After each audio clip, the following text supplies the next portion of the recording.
Live everywhere. Daily Co's Radio on netrootsradio.com presents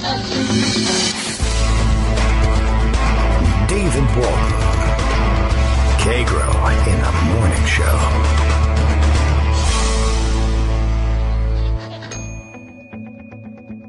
Now, here's David Waldman. Hey, good morning, everybody. How you doing? It is yet another Monday morning. We got everything rolling here. Just checking here. Why I don't see everything going. I don't know. All my buttons should be pressed by now. Gonna be a tough morning. Gonna have to crawl through this one. I believe the bronchitis word has finally caught up with me. I don't have that. I'm not that bad off, but definitely feeling a little bit under the weather. And the weather, as it happens, is terrible enough as it is. So no real pleasure in getting up this morning. It is Martin Luther King Jr. Day, though. We can at least celebrate that. It's a day off for the kids. I don't have to be making their lunches and walking them to the bus stop, etc., so that's a nice help. And, of course, Greg Dworkin will be here. And I haven't lost my voice, and I don't have coughing fits. I should count my blessings. 2. So there you go. I'm done for the day. Greg Dworkin will be here shortly. We have lots of news to round up. Of course, another amazing weekend. Once again, President off to Florida for his 945th round of golf, or whatever we're up to now. I think we're closing in on 100 rounds of golf. I have lost track. It is, however, the 52nd week of his presidency, and that brings us to a full year, 52nd week, as I like to say in the Morning Post, of the Presidential Apprentice. And, of course, he's growing into the job. This weekend was, of course, the weekend he truly became president, and he gave us plenty to talk about. I can sum it all up, I think, in a sentence or two, but then that would leave us without anything else to say for the rest of the show. What an ass house, I guess, is all I can say. We are now fighting at this point. I'm watching people argue on Twitter over whether or not whether he called certain countries in the rest of the world, or maybe even this country, for all I know, whole countries, and now broadcast news is now just coming straight out and saying the word. But I'm not them, and also at least one of my kids is up. Whole countries, which now they're fighting about. I guess at least one of the senators present, the Republican senators, somehow they think this is like beneficial to fight over whether or not he actually said house country. Now that's a word that people use, but usually in very specific ways, and it doesn't really make very much sense to me that he would have said it's an S-house country.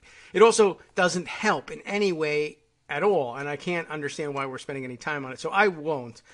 The other semantic battle is the one over whether the president said, I probably have a great relationship with Kim Jong-un of North Korea, and he, for some reason, put a period after each one of the names. I think he probably thought, and he would have sounded quite sophisticated if he had simply said with Kim and left it at that. But he knows that, well, I don't know, maybe he thinks his base doesn't know who that is. Kim Basinger? I don't know who he's talking about. And they're now fighting over whether he actually said I'd, like I apostrophe D, I would have a great relationship with him if I had any relationship with him at all. And he of course, has since said, the Wall Street Journal was a bunch of liars. It's fake news. I never said I have a great relationship. I probably have a great relationship. I would probably, if we had one at all. They asked a follow-up question and said, what do you mean? Are you talking to North Korea? What does that mean, I have a great relationship? And he offered no clarification, which means he probably did say I. And, of course, if he had said I'd, that would also be bad. We don't really necessarily want a great relationship between Kim Jong-un and our president, although I guess it's better than one in which they're at one another's throats constantly. Anyway, Daily Coast Radio is live right now, despite it all, and Bill in Portland, Maine has helpfully gotten us started this way, letting everyone know that we're live. Now, Kagro X, that's me, and that's how you can reach me via Twitter during the show. Help redirect the show, why don't you? Updates America on how many porn stars have been paid off by racist perv Trump. So far, I think we're up to 2. I believe we're up to 3. And I am not kidding about that. My understanding is that we are now up to 3. Stormy Daniels was the first one that we found out about, although we knew about Stormy Daniels a while ago, I think. I was very excited by all of this because I love porn stars. I was very excited by this because this had to do with golf, honestly. I knew this story already. I knew about Stormy Daniels, and we did know about Stormy Daniels. I guess what came up recently, what made it new news, was we found out that Michael Cohen, his terrible attorney, the says who guy and the you can't rape your wife guy, that's the guy you want fighting for you out there, paid Stormy Daniels off, worked out a non-disclosure deal after the fact. Where is my answering machine here? How come this isn't... all right, well, we'll take it from here. There we are. I think that puts us on the air. Hey, Greg? Hey, how you doing? Okay. Look at that. This thing says we didn't find any connected mic on your computer, but you hear me, right? I hear you fine. Okay. What about you? I don't... What? Where am I? I don't know. Everything seems fine. I don't know why it's complaining to me, but as long as we continue to be able to hear one another, I'm fine with that. Well, I'm not going to tell him where the mic is. Yeah. Hey, maybe if I hit this button... Oh, I'm sorry. I just set off an alert to Hawaii. Oh, yes. I didn't get to that yet. Poor Hawaii. It's usually a tropical paradise. Judy Vincent, I haven't heard from Judy about that. I hope she was away at the time. She travels a bit, and maybe she wasn't at home for this one. But, that sucked, too, to be sure. Well, it did. The best thing that happened out of that is that Trump didn't comment on it for hours. The second best thing that happened... Do it? Yeah. Okay. Late in the evening said something along the lines of... they clearly handled things, and we're going to have to work with them, and we're looking forward to it. It was anodyne and not that bad. Good. Okay. I mean, it's late, but all right, fine. I want. No, it was better for him not to say anything, because anything right. he would have said would have just been like even worse. Yeah. Although, I mean, you'll long for the days if a president, had said something like, "Wow, I'm so sorry to hear about that. Hope everyone's doing okay. We're going to look into this." Well, the problem is even that statement, as Radio Free Tom Nichols pointed out, we're going to have to look into this is an implicit, what did you guys do wrong, Democratic governor, Democratic state. It's best he said nothing. Okay. Because there's no possible way that his supporters would see it as anything but a criticism of a Democratic governor. That could be true. So just leave it be. Let them fix it. And if you want to say something, say later. He did that. That was okay. Right. I hope that means that whoever writes his Twitter feed is learning. They were sleeping, I think. But okay. That's good. I'm sure they'll take it as a lesson. Yeah, but a lot happened. I have a lot here from the pundit roundup. Okay. But I think this whole discussion about what happened with Trump's comments are obviously quite important. To me, the definition of gaslighting was on display here. Trump says this is an S-hole country. We prefer Norway. He was actually talking about a whole continent. And Trump said it, and Trump is proud of it. And the reviews come in, and they're bad. An international reaction comes in, and it's bad. And then Trump says, I didn't say it. And the media says, whether he said it or not is controversial. It's very weird. My oldest son was pointing out, I don't understand why he's denying it now. Exactly. He now his base is mad at him as well. And right. So it's a terrible deal here. And so then what happens is that there were certain people who were present when he said it. Yes. Okay. And only one Democrat. Apparently, there were 7 Republicans and 1 Democrat. Okay. And the Democrat was Dick Durbin. And the thing is, everybody trusts Dick Durbin. So Dick Durbin says, no, he said it. Yeah. And Lindsey Graham told Tim Scott, he said it. And Dick Durbin's discussion was pretty accurate. What did Dick Durbin say? Dick Durbin put Graham on the spot and said, not only did he say it, but Lindsey Graham called him on it and said some wonderful things. Thank you so much, Lindsey Graham. Oh. Well, now Graham is stuck. So Graham says nothing for a while, and then finally issues a statement that says, everything I needed to say, I said at the time. Right. So between that and what Durbin said, and then what happens, Perdue and Cotton, senators who were there at the time, Republicans, issue a joint statement saying we had our fingers in our ears and we need hearing aids because we didn't hear any of this stuff. No, I didn't notice. It may have gone unnoticed because he's such an ass house that they didn't even notice that he had said these things. But wait. It doesn't stop there. Then Perdue goes on the Sunday shows and says, no. I suddenly remember he said something different. He didn't say that at all. Is this where the House? And then after that, then Josh Dawsey reports the White House is having an internal debate about whether they said S-House or S-Hole. And none of that matters. I mean, the important thing is, which people forget, is that there was another really important word in the whole discussion. Norway. Yes. And what he was doing is he was comparing Africa to Norway. These are S-hole countries. We don't want people from there. We want people from Norway. In other words, those are black countries. Right. And this is a white country. And it came up in the context of talking about Haiti. Yeah. And making disparaging remarks about Haiti. He's a racist. There's just nothing you can do or change about that. So he's a racist. He said S-hole. He's a liar. He may well be mentally and temperamentally unfit for the job. And media just has a lot of trouble saying all of these things. I know. It's got to be controversial. He said, she said. But no, there were people there. It's pretty clear, and it's not really a debate at all. It's gaslighting. You should be well away from having a debate about such things, of course. There should be no question but that the president didn't say that. He's the president. So, but no. If the president says it, then he something. I guess so. Mia Love, who is the congresswoman from Utah, whose parents are Haitian-born, has now found reason to be upset with President Trump. They were big fans until he came for them. There's a whole saying about that, of course, but they're now realizing that, maybe he harbors some racist feelings after all. I thought he loved us because we were Republican, but apparently we come from an S-hole country. And then when it came time for us, there was no one left. Miles Kahn had a great tweet about this yesterday. Trump makes an overtly racist statement. CNN says Trump's a racist. Yes. MSNBC says Trump's always been a racist. Yes. The Daily Stormer says we love our racists. True. The Wall Street Journal says, dude, you're not making this easy for us. The New York Times says, is the president a racist? Coal miners don't think so. And Fox says Hillary's the real racist. And that about sums up exactly what the media does with a story like this. It is just so spot on.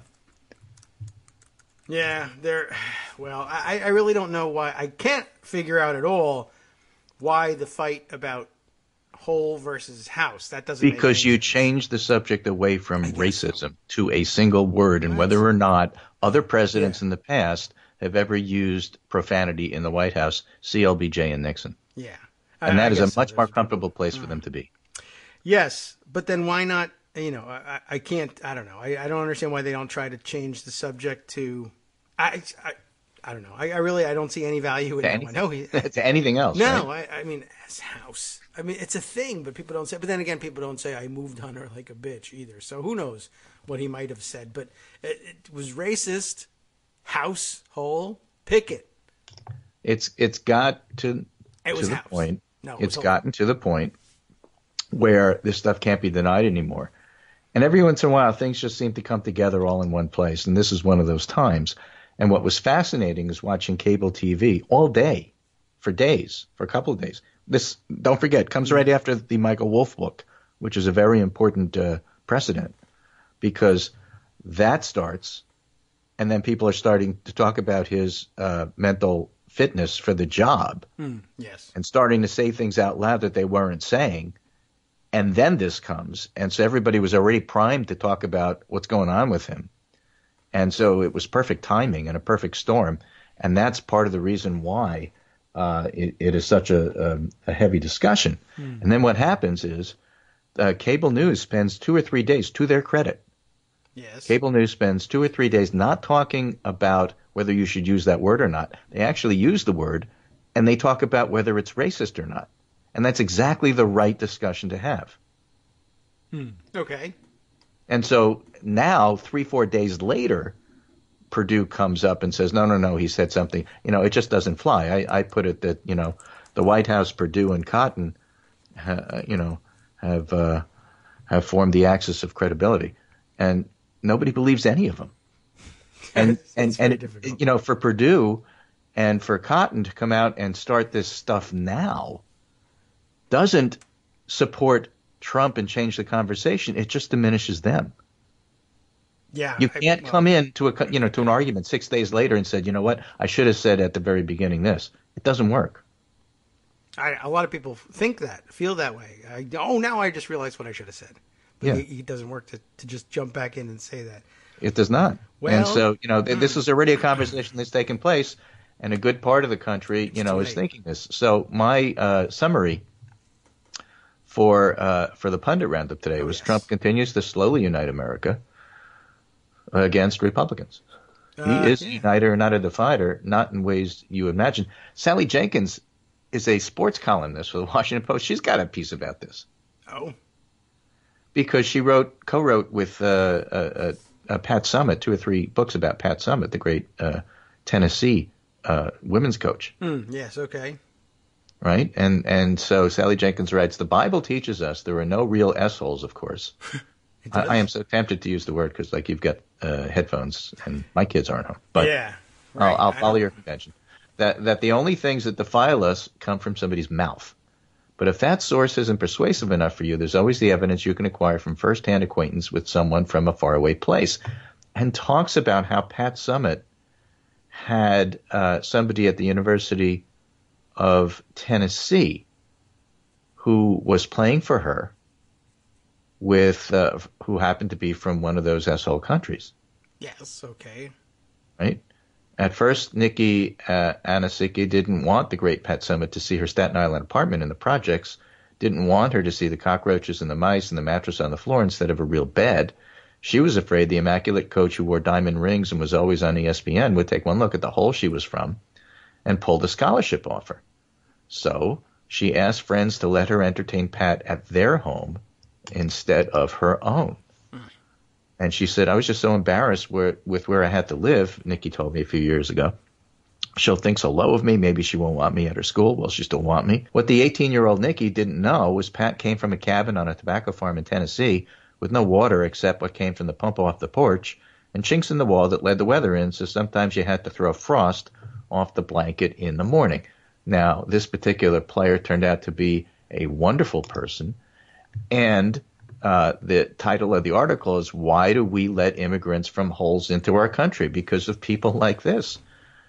And she and her mom, turned out to be wonderful people. Nikki went on to become a teacher and teaches U.S. history to middle schoolers down in Florida. So Sally writes, in answer to the question, why do we let all these people from holes in the country? I guess the answer is because they renew our energy and values and help us combat our growing golf gut.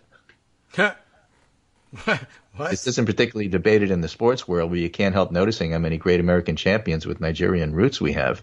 You can't help noticing how hard they play, how much they give, how academic-minded they tend to be.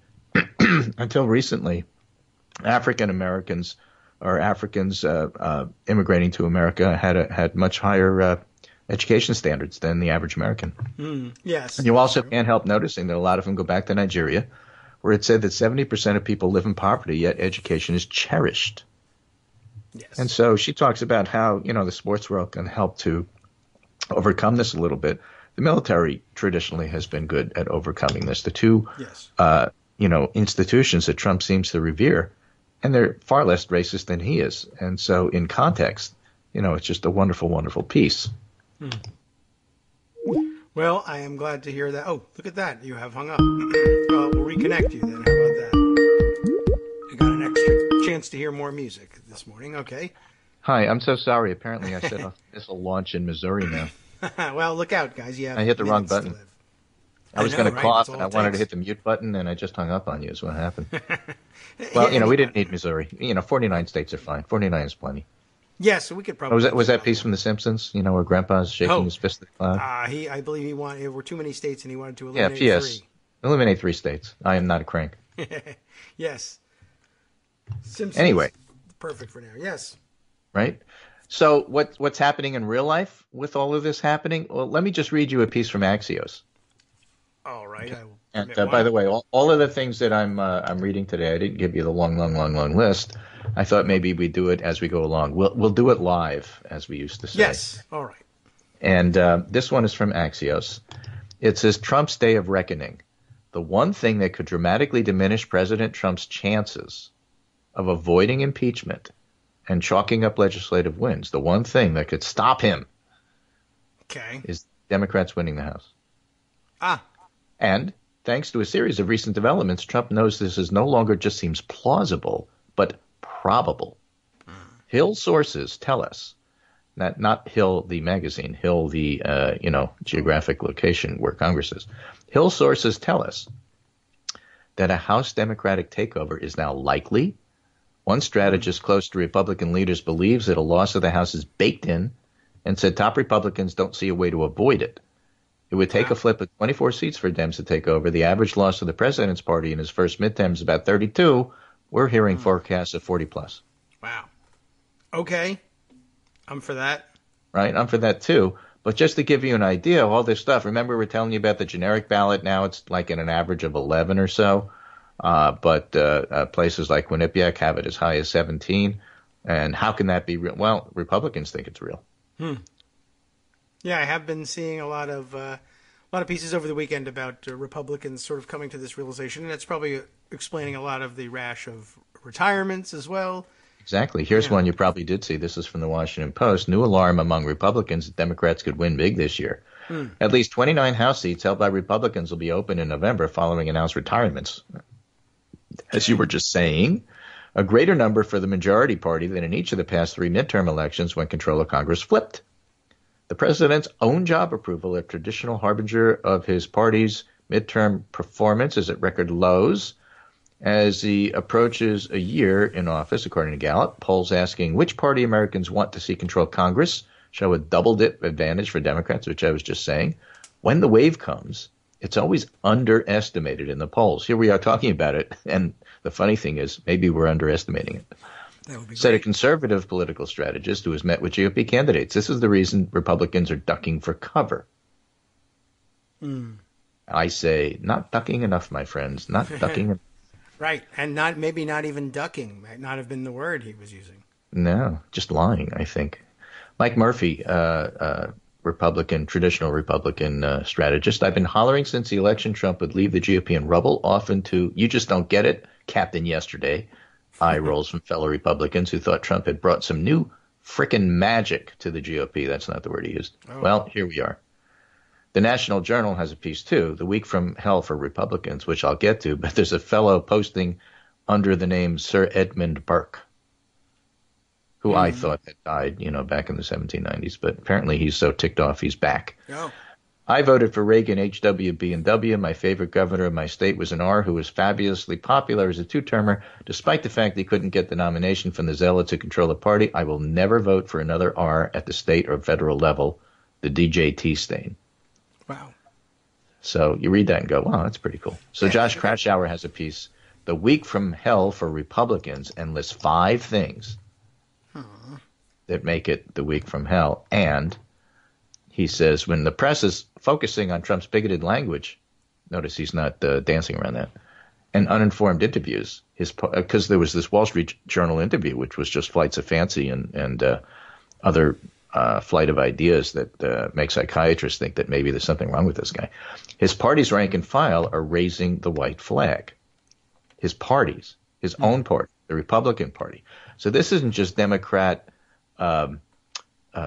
partisan chatter that we're doing great and you guys are doing bad. Republicans think we're doing great and they are doing bad. So here's what happened. Number 1, 2 veteran California Republicans representing districts that Hillary Clinton won abruptly retired. That would be Ed Royce and Darrell Issa. Yes. Okay. Right. When a political wave hits, the first seats to flip are those of retiring members. With 3 open Republican seats already tilting in the Democratic column, the bar only gets lower for Democrats to retake the House. Number 2, the GOP's leading recruit in North Dakota passed up on a Senate bid. That would be Kevin Cramer, who's the representative there, and they wanted him to run against Heidi Heitkamp, and he said no. Okay. Right? No stem, easy enough thing. I mean, at-large seat. Yeah, everybody knows you. It's already a statewide thing. Number 3, several of Trump's closest allies rebelled over the administration's offshore drilling plan, including Rick Scott in Florida, but not just Rick Scott. Also, South Carolina Governor Henry McMaster, outgoing New Jersey Governor Chris Christie, Mark Sanford, is a vocal opponent of the move. Mm-hmm. And as it turns out, several of the most vulnerable districts held by Republicans are near the coast. Well. Ha ha ha. Number 4, a new Quinnipiac poll showed the Democratic lead on the generic ballot up to a whopping 17 points. It keeps going up on that particular poll if you're going to look individual poll to get a sense of what's going on. It's very hard to compare the Quinnipiac poll, let's say, with the YouGov poll or Rasmussen, which is very Trump House lead. There's a House effect that makes it more Republican than some of the other polls.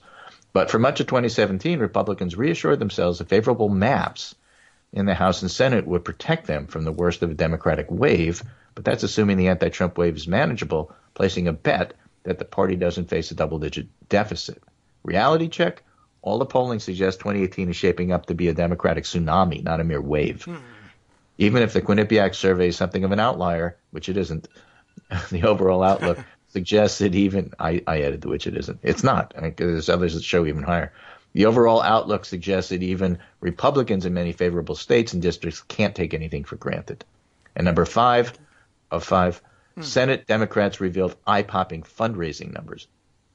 Money isn't everything, but the disparity between Democratic and GOP candidate fundraising was one of the major political storylines last year. So far in 18, the Democratic Senate candidates are releasing fundraising totals commensurate with the supercharged energy that the party base is experiencing in the age of Trump. Claire McCaskill, for example, she's raised $2.9 million. Sherrod Brown, he's got 2.6. Wisconsin, Tammy Baldwin, she's brought in 2.4, significantly more than her 2 Republican opponents, although there's a ton of money by other stories that are getting thrown into Tammy Baldwin's race by Republicans, more so than any other Democratic candidate. Pretty amazing. They think to take our break just briefly. Okay. I guess the music's not coming through. We'll be right back.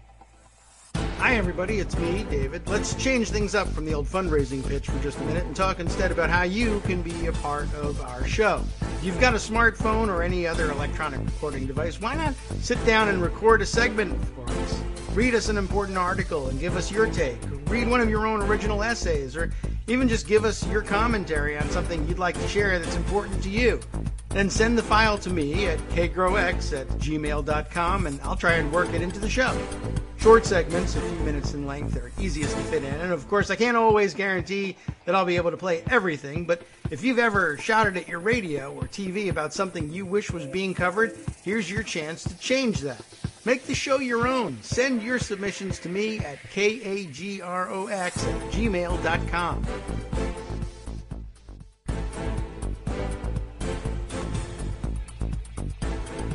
Welcome back now to the Kagro in the Morning Show here on Netroots Radio. Still haven't figured out exactly why the music isn't coming through for Greg, so I'll have to prompt him that we're back. Hi, Greg, we're back. How are you really? Yes. Are you sure you? Well, you hear me, and so far no complaints via Twitter that we're off the air, and everything is thumbs up from Justice. So, all right.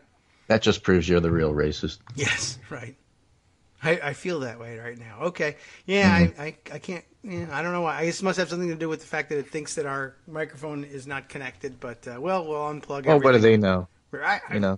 Yeah, I mean, at this point, it's just he said, she said story. I say my microphone's plugged in. They say it's not. I think it's fake news, but I say you can hear me, and it's up to you to say whether or not it's true. Well, I'll just tell you when we're approaching our breaks then. Okay. This is a theme that we've been doing so far for the first half hour of the show, and that's how well Democrats are doing. And it's from the point of view of either neutral people or Republicans saying so, which helps to bring a little perspective to this. This next piece, and these are all pieces that appeared over the last couple of days. And again, between the Michael Wolff book and the comments that Trump made and how everybody's reacting to it, including, dare I say it, the world, it just throws a spotlight on these particular points of view. This is Paul Kane writing in the Washington Post, the wave versus the map. Now, Paul Kane is not a Democratic leaning pundit. Well, really? I like the word, though. Yeah, that's about what some of them are. Paul Kane writes a column about what's going on in D.C., if anything, leans a little bit to the right, if anything, kind of a neutral guy. The wave versus the map, Democratic control of Senate moves from preposterous to possible. Just how bad is this map? For Democrats, it's bad enough it may be the worst Senate map that any party has faced ever. Nate Silver, founder of 538, the data analytics blog covering sports and politics, wrote Wednesday. Is that what it is? But some veterans suggest the broader national environment is beginning to break so sharply against Trump and Republicans that the Senate could very much be in play. A key question for November is which will be dominant, the environment or geography? Put another way, in both the House and Senate, it's the wave versus the map, said Charlie Cook, founder of the Cook Political Report. And that's a pretty good summary of where things stand. Will Jordan is going to quote here YouGov polling in a tweet, because they collect large amounts of data and publish about every week or so. And it's early, says the question, but in the congressional elections, would you consider voting? Now, who are you going to vote for? Would you consider voting, yes or no, for a Republican who is more independent from Trump? Yes, 39, no, 61. Oh, no? For a Republican more in line with Trump. Yes, 36, no, 64. Oh. For a Democrat, 50-50. That's good. I mean, it's better. That is what are good. they going to do? They have to consider what they're going to, I don't know what they're going to do in the end. But, if 2/3 of the public already is not going to even consider voting for a Republican, whether you're pro or anti-Trump, that's bad for them. Okay. All right. I see a small conversation going on the side here. He wanted to find out. Armando was interested in, I guess, who you were asking. There was a columnist that I used to follow fairly closely when he was in D.C., Ron Fournier, people may remember. Ron moved to Detroit, now works for Crane's Business Detroit, and focuses on Michigan stuff only and doesn't do national politics anymore. Oh, I was wondering kind of what happened to him. Okay. Very happy in his new life. Okay, well, that's good. I would want to be away from Washington now, too, I think. But I live here. Yep.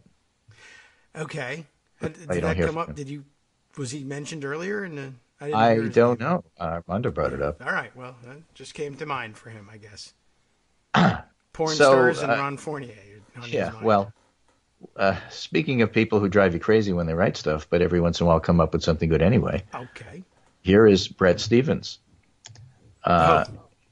who I really dislike as a columnist, and I'm very sorry the Times wound up hiring him. He's a climate change denier. But he's got a good one here today called Proud to Live in a Nation of Holers. I see it. And it turns out his family is from the Republic of Moldova. Oh, my. That is between Ukraine and Romania. Yeah. And he points out the U.S. is a nation of holers. Yeah. And Donald Trump, he says, is not to say the least risen from a hole, but he's sinking into one. Yeah, true. And it may be that it won't damage him politically. Republican leaders, increasingly unshameable, will mumble mild disapproval until the news cycle turns. But it does damage the country. We have a president even more ignorant of America than he is of the rest of the world. Maybe there really is something wrong with the president's head. There is. Modify it with any 4 letters you wish. Okay. Right? You could say that on the air. Brett. How's that? B-R-E-T. Yeah. He's a Brett head. Yeah, right. Bret Stephens, that well-known Moldovan name. Okay. I suspect it may have been changed, but, hasn't, probably. We all have at some point or another. So, that's all the background. It's just the point I'm trying to make throughout all of this is that it's simply not playing well. And so what I'm not seeing, thank goodness, is a bunch of people going back to West Virginia asking how it plays at the McDonald's there. True. There's another fellow you don't hear from that much because the fellow who used to write about that is actually off writing a book, so you don't hear from him very much. All right. Well, that's good. That keeps him busy and we can get to work. But it's simply not playing well. And so you're not hearing a lot of stuff. Yeah, but the whole thing is everybody knows that dalliances with porn stars only makes him stronger with his base because that's what they want. I guess so. You're not seeing a lot of stories like that. No. You're not seeing, oh, well, the racism is only going to help him with his base.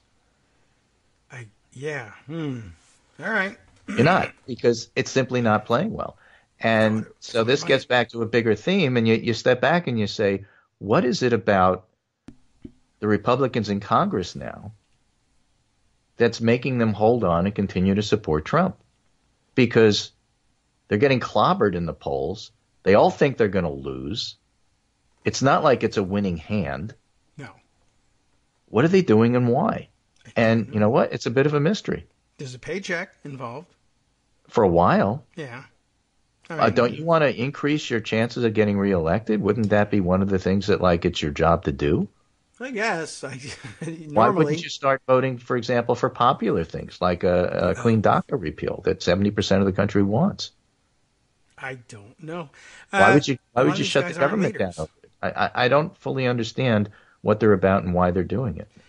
I guess my first explanation, the first thing I would offer to consider as a possibility is that, again, all these guys were elected using the campaign in a box, and now the box is racist, and they don't know whether, to use it. The trouble with you is that was my first thought, too. Oh, okay.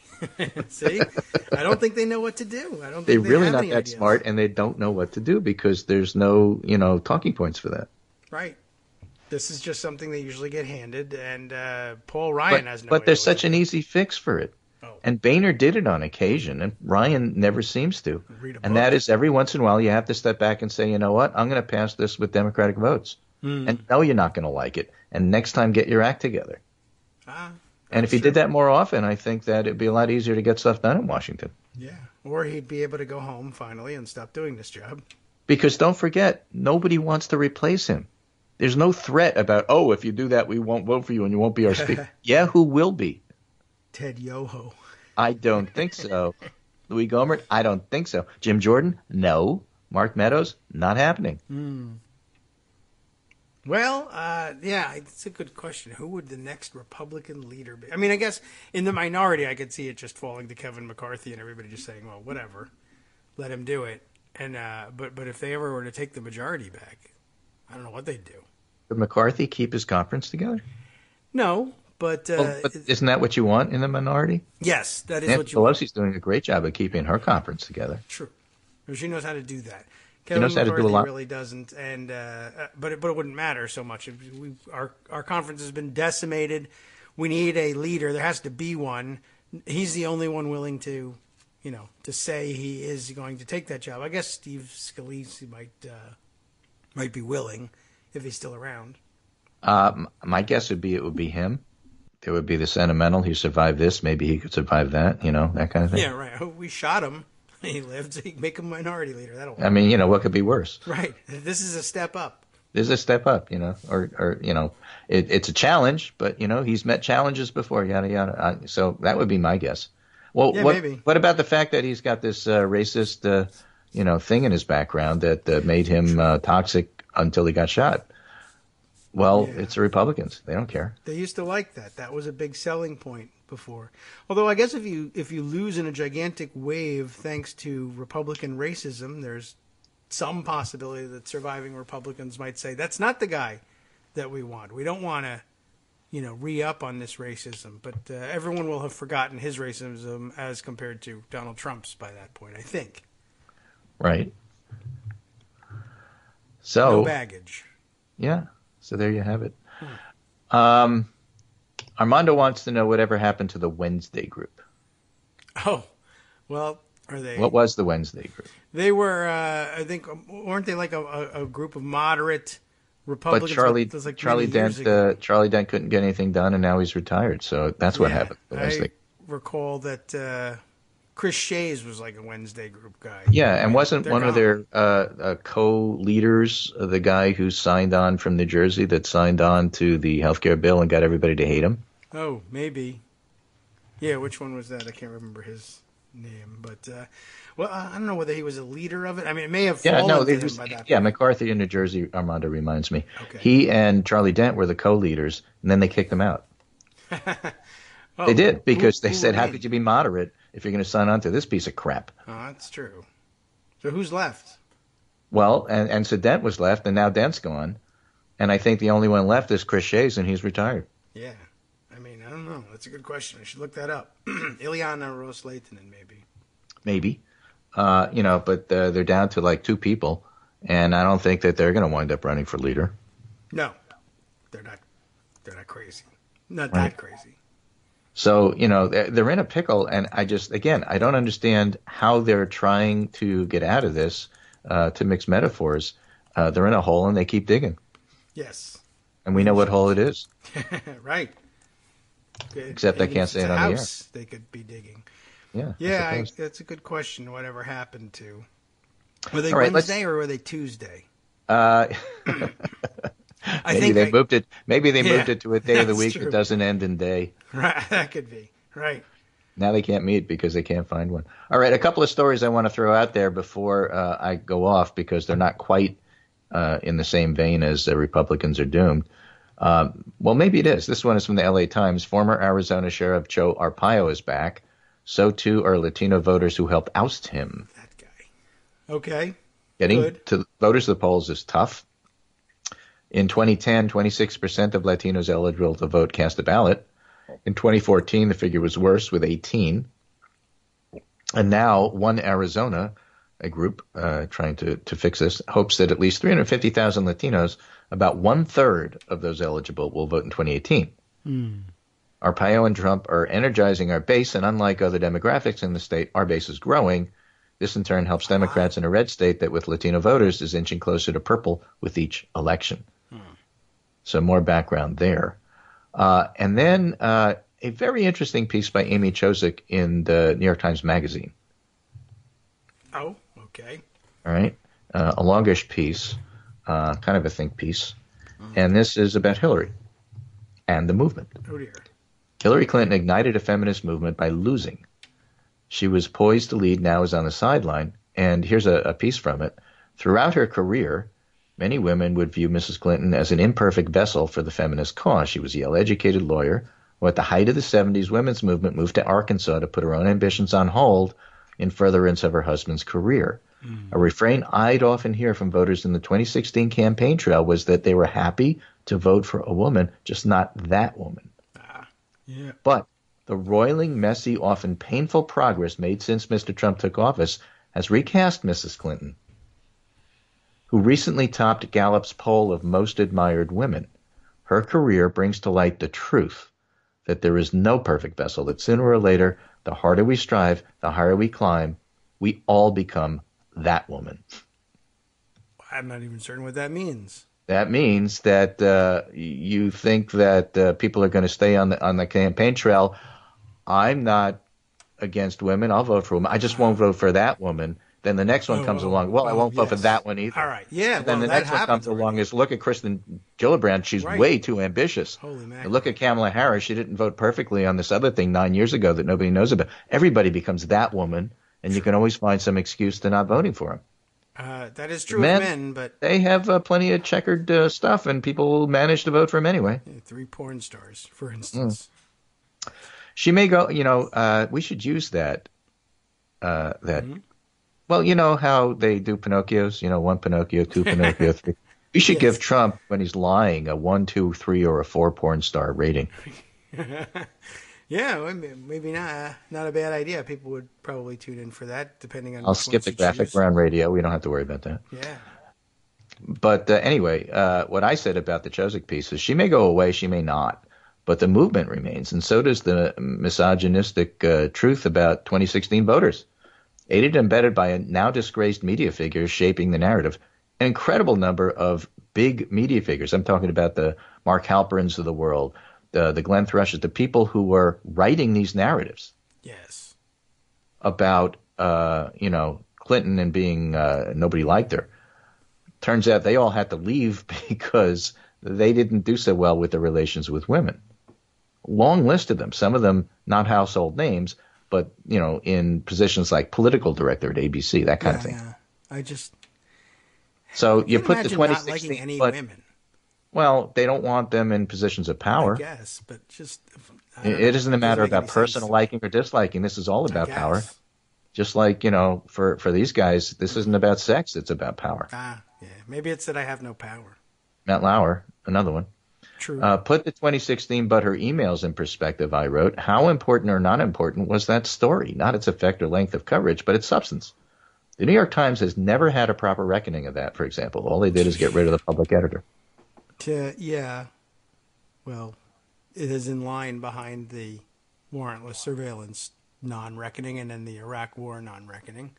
Well, it's a whole bunch of stuff, sure. But, in terms of the political implications of Clinton losing, but now women are voting in droves and more women than ever are running. Yes. How and why did that happen? It's because Trump won, and Trump had that Access Hollywood stuff, and he won anyway. And people are tired of it, and they're not taking it lying down. Well, all right. That reminds me, one of the other big Democratic waves came just after. Didn't end up coinciding with. You remember way back that Year of the Woman, 1990. Mm-hmm. Was it? Just following, I guess, Anita Hill's testimony, and then, but it didn't really materialize in a big way. But then in 1992, there was a big Democratic wave, not just. Well, that was it. It was 1992. That was the Year of the Woman. Is that it? I thought it was 1990, maybe. It yeah, didn't really because senators got elected to women senators got elected. Right, like two, but yeah. Yes, I recall those. All right, well, maybe there's something similar taking shape here. Yeah, Armando says also, 1992. So I'll say that's a consensus. That's 2 out of 3. Thomas hearings in 1991. Okay. Yeah, there it is. He's given us the Year of the Woman from Wikipedia, which is the definitive source. Yeah, well, that's what I used. 1992. Okay. I had this vague feeling that there was this, there's going to be the Year of the Woman, and then it didn't. Well, there's going to be a new Year of the Woman, for sure. Yeah, well, that's true. I guess I thought of 1992. There could be more than one. More in terms of it being a redistricting year, the first year of new districts, and that there was a big open seat campaign going on at the time, too. And the Year of the Woman sounds a lot better than the Year of Redistricting. Yes, I know. Right? It's a lot catchier. Like yard signs, redistricts, don't vote. Mikulski wasn't elected until then. I thought Mikulski was just slightly before the rest of the class of 92, but I guess not here. Barbara Mikulski, is that Patty Murray there? Carol Mosley Braun, Dianne Feinstein, Barbara Boxer. Yeah, that's right. They had the special election in California, so they had 2 Senate seats up. Yeah. Huh. Okay. Memories. So we'll see what happens this year. It's looking all good, and I'm going to scuttle off to work and leave you alone. Hope your voice holds out. But thanks so much for having me on. Thank you. It's pretty optimistic looking if you happen to be a Democrat looking at November 2018.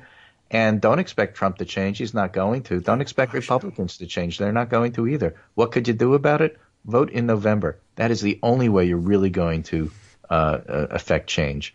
And so everything is just, what do you do between now and then? Try to hold the line, reduce the damage, and then fix it in December and January. Yeah. Thanks so much for having me on. This is Greg Dworkin speaking with my friend David Waldman, Kagro in the morning, who I hope the voice will hold out for the rest of the show. Take care, and I'll talk to you on Wednesday. Okay. Thanks very much, Greg. Thanks for helping carry us through. Sorry you couldn't hear the music today. I know you enjoy it. Armando typing away. You're welcome to join us on the show, by the way, if you've got the time. But yes, some notes on the Year of the Woman. I guess, see, Mikulski, that seems to me like she was already, he says he was in the House apparently, but no, wrong. She was in the Senate, he says. Your memory is correct. That's true. I do think she was elected first. She was like the first of this class of women who've been around for some time. And Boxer came over from the House. I recall that. Anyway, yes, Kassebaum and Mikulski. Nancy Kassebaum, neither one on the Judiciary Committee, of course, for those hearings. There were no women there for that. Kassebaum, a Republican, Mikulski, a Democrat, of course. And, I remember that pretty clearly. And, by the way, with respect to the Tuesday/Wednesday group, apparently it has been both. I checked Wikipedia on that, and also we got an article here, although it appears to be from Breitbart, complaining about the members of that Tuesday/Wednesday group betraying the Republican agenda. But Wikipedia says it's been both, and it's been around for a long time. It's had several iterations, I guess. The entry is for the Tuesday group, just to bring you up to date on these things. An informal caucus of approximately 50. What are you talking about? 50? There aren't 50 moderate Republican members of the House. But that's what it says. Founded in 1994, in the wake of the Republican takeover of the House, the Republican House caucus was dominated by conservative Republicans, and the Tuesday group was founded to counterbalance that conservative trend. Didn't do a very good job of it, but they were there. There were approximately 40 members when it was founded, and there were probably 40 moderates at that point, but not today. I find that hard to believe. In 2007, the Tuesday group founded its own political action committee. The co-chairs of the Tuesday group were Charlie Dent, Robert Dold, I don't remember him at all, and Adam Kinzinger from 2015 to 2017, and Dent, Tom MacArthur, yeah, there we are, and Elise Stefanik from 2017. MacArthur resigned, it says, rather than being kicked out, in May of 2017 due to a disagreement among members over the American Health Care Act of 2017. And what else have we got here? Former co-chairs include Charlie Bass, this will give you some flavor if you remember these people, Mike Castle, Joanne Emerson, Mark Kirk, and Fred Upton. Members have included Judy Biggert, Sherwood Bollert, Tom Davis, Mike Fitzpatrick, Mark Foley, Jim Gerlach, Nancy Johnson, Sue Kelly, Jim Colby, Ray LaHood, Leonard Lance. There really are some people who do qualify as moderate and all this. Jim Leach, John McKernan, Kathy McMorris Rogers, no. Bob Michael, Todd Platts, Jim Ramstad, Dave Reichert, meh. Joe Schwartz, Chris Shays, we know how we feel about Chris Shays anyway, Rob Simmons, Olympia Snow, for God's sake, James Walsh, and Heather Wilson. Some forgotten folks in there. Other major GOP groups of moderates in Congress include there was the Republican Mainstream Partnership, which included members of both the Senate and the House. And just for historical note here, because we love history, I guess. I don't know. Maybe we don't. We hate history. Predecessor to the group here, members of its predecessor, the Wednesday Group. The Wednesday Group was first founded in the House between 1961 and 63. I don't think I was recalling it that far back, but there you go. And then in the Senate around 1969. And if you're looking to go way, way back and pull some names from that group, John Anderson, Alfonso Bell, Edward Brooke, Clifford Case, John Chafee, everybody, Dick Cheney. Can you believe that? That's obviously clearly worth nothing. Dick Cheney, Bill Klinger, who was the chair, Tad Cochran, no moderate really, Marlo Cook, the Senate founder of the Wednesday Group, no recollection whatsoever of Marlo Cook, John Cooper, John Dellenbach, Slade Gorton, holy moly. Okay. Pardon me. I can't laugh or it gives me the cough here. Let's see. Bill Cohen. All right. Barbara Conable. What? Really? No memory of it. Silvio Conte. Him I remember, and he was pretty moderate, I think. Robert Ellsworth. Marvin Esch. Peter Frelinghuysen. There've been like 7 Frelinghuysen's in Congress. Now that's a family, by the way, and a dynasty for those of you in the UK.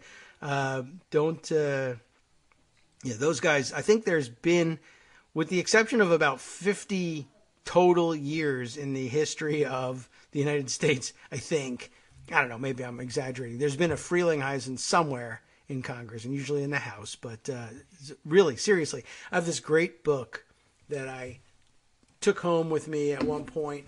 I think that's probably theft, so don't tell anybody. I probably shouldn't have admitted that. Let me go grab it. The Biographical Directory of Members of Congress. They put this out in the 100th Congress, sort of a commemorative thing. I got to reach over here and get it. Excuse me for a second. Seriously, I have to walk away to go get the book.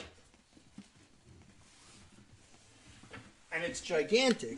It's this enormous volume. And you don't need the volume. It is online, so you don't have to steal one for yourself. But they were just sitting in there. The bicentennial edition of the Biographical Directory of the United States Congress from 1774 to 1989. Everybody who's served in Congress, including the Continental Congress. So quite a interesting collection of names are in a great big thing. You can find it online, I think, at bioguide.congress.gov.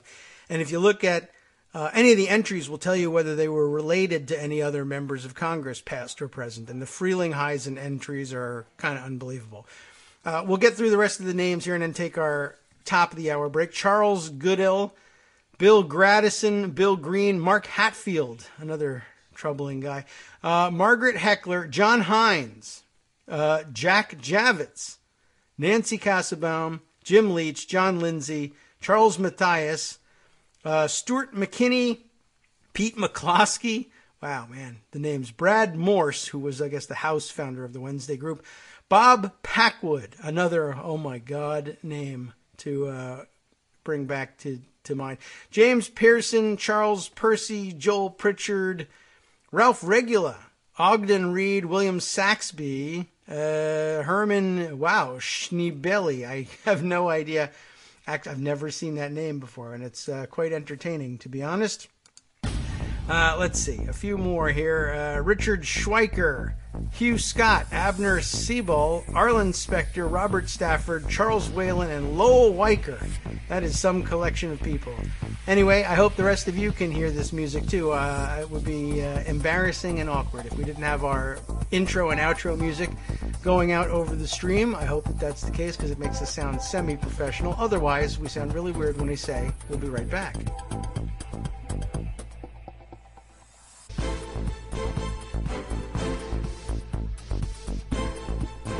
Welcome back now to the Kagro in the Morning Show here on Netroots Radio.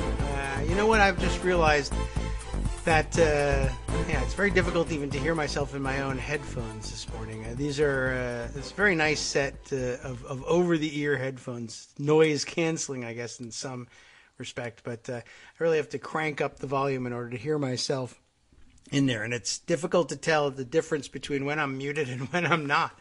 That causes some problems. Anyway, I mentioned to you this gigantic volume. If you're actually interested in perusing it without getting hold of the volume itself, I did mention to you, bioguide.congress.gov will actually allow you to search the entire thing. And it's the exact same publication, and it's online, and it saves you a lot of space. And fewer trees have to die in order to make it work. But the Frelinghuysen family, let me get this. I got to double check our spelling here. F-R-E-L-I-N-G, Freeling, right? It's H-U-Y-S-E-N. Difficult to do. I think now, let me see, because this book was published before Rodney Frelinghuysen was elected to Congress, and so he wasn't in there. Let's see, 1, 2, 3, 4, 5, 6 Frelinghuysens have served in Congress, all from the same area of New Jersey. That's like, we're talking about early settling there up in northeastern New Jersey, northwestern New Jersey. I forget where they actually have based themselves these days. But Frelinghuysen, I guess, I mean, are they like early New Amsterdam type Dutch settlers? I guess so. Anyway, as I mentioned, they've been in Congress since forever. I guess the first one, let me see if we can do it in chronological order. Frederick Frelinghuysen was in the Continental Congress. We're talking about, way before the Constitution. There have been Frelinghuysen's in Congress since before the Constitution. How do you like that? Sort of amazing family history here. Frederick Frelinghuysen is, and here's where I love the biographical directory and the way they do these things. They tell you who their relations are. Frederick is the father of Theodore Frelinghuysen, who also served in Congress, the grandfather of Frederick Theodore Frelinghuysen. You see, Frederick, his son Theodore, and then his grandson Frederick Theodore Frelinghuysen, great-grandfather of Joseph Sherman Frelinghuysen, great-great-great-grandfather of Peter Hood Ballantine Frelinghuysen Jr., for God's sake, and the great-great-great-great-grandfather of Rodney Frelinghuysen, currently serving in Congress. It's pretty amazing and little noticed somehow among our political dynasties, if you will. I guess we only focus on the presidency, but I don't know. We should really take a look at this one. I mean, they put the Bush family to shame, quite honestly, although they have had presidents and the Frelinghuysen's have not. Frederick, though, was a delegate to the Continental Congress and eventually a senator from New Jersey post-Constitution. And not a whole lot of people, by the way, made the transition from the Continental Congress to the new Constitutional Congress. It was kind of a weird delineation point. But then again, the Constitution, well, again, more or less illegally did away with the Articles of Confederation. And the Constitutional Convention, in many respects, was an illegal assembly and really had no authority to be doing what they were doing. And it wouldn't, I guess, in that sense, be surprising that the people who then framed the new Constitution with the idea in mind of essentially abolishing the Continental Congress and the Articles of Confederation would find themselves in Congress, and the people who were sort of cut out of the picture from inside the Continental Congress wouldn't make that transition over. But a few people did make it, and I guess we shouldn't be surprised given how long the Frelinghuysen's have held on over there. Anyway, a delegate and a senator, born near Somerville in Somerset County, and I think that is northwestern New Jersey, in 1753, for God's sake. Graduated from the College of New Jersey, which we now know as Princeton University, in 1770. Shoo! Studied law, admitted to the bar in 1774, and commenced practice in Somerset County, New Jersey, member of the Provincial Congress of New Jersey in 1775 and 76, served in the Revolutionary War, attaining the rank of colonel, and here he is portrayed in his oil on canvas portrait in his uniform as well. Let's see. Attaining the rank of colonel, member of the Continental Congress of 1779. It's interesting the jobs people bounce back and forth between. Like, he went from Continental Congress to clerk of the Common Pleas Court of Somerset County afterwards, 1781 to 1789. And at that point, state offices were very often considered to be even more powerful and influential than national office. No one was really sure what to make of the Continental Congress. They didn't have any power. And I guess to some extent even county office, more powerful than state office. He resigned from his job as clerk of the Common Pleas Court of Somerset County in 1789. Became a member of the State General Assembly at some point earlier on, 1784. Dual office holding there. Still the order of the day, by the way, in New Jersey. Member of the State General Assembly in 1784. Then again from 1800 to 1804. Member of the New Jersey Convention that ratified the federal Constitution in 1787. He really was Frederick on the spot, if you will.